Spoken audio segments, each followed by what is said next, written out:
In the previous sessions, I taught you how to write a charter. I showed you the content of the charter that I developed for this course. Now I will discuss the Toyota case or the development of Lexus. We look at the quality, Toyota and the Toyota production system. We have a look at the business case, how the people of Toyota came to the idea to create a special car, the Lexus, and what they did, how they defined the Project Lexus. When Toyota came to the market with their little Japanese cars, people were only buying them because they were cheap. People didn't think much of them, but suddenly people started to notice that the quality of these Japanese cars was far above the quality standards of the US and European cars that were on the market at that time. The world was in shock. How could it be that the quality of a cheap Japanese car was better than a Mercedes, an Audi, or a BMW?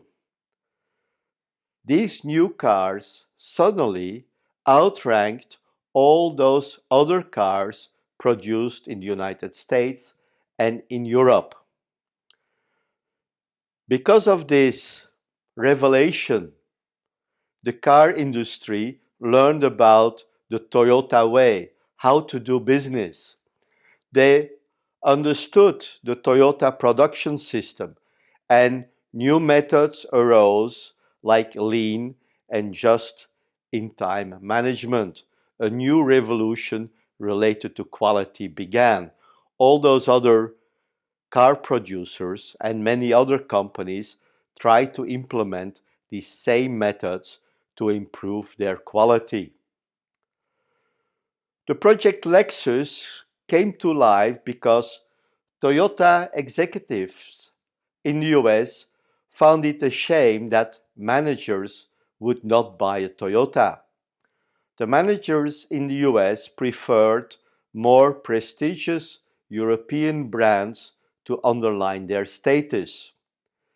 The target market of a new luxury car would be the people or the managers driving Mercedes, Audi, and BMW. The business case of the Lexus was based on a simple sampling among a selected group of managers in the USA. Toyota people identified during this sampling and the interviewing of people what typical managers in the United States want out of a car. Once they could convince the management of Toyota, they started with the Project Lexus. They finished their research, they convinced the management to develop a new brand typically designed for those managers. The Lexus, the first Lexus, was born in 1989. They set requirements for the project, and all those requirements were based on that sampling, those interviews. They identified what the people liked and disliked about their European cars. The requirements for the project were defined in very simple parameters. The new Lexus should have a maximum speed of at least 250 kilometers per hour.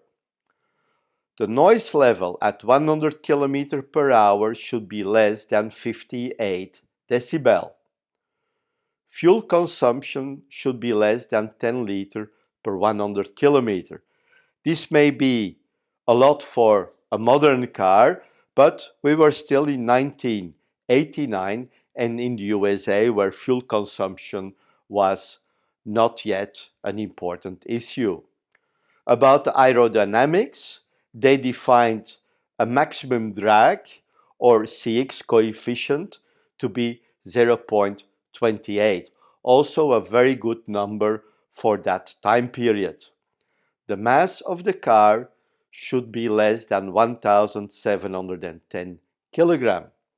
Very simple parameters, very clearly defined, a simple business case, and it led to a successful launch of a new luxury car, and everybody today knows Lexus. Managers prefer Lexus, people who want to confirm their status have a Lexus. So, very simple definition, not too much marketing, not too much research, but the essentials were done. So, we're going to finish this session or this section in a few steps. You did a great job and see you at the next session.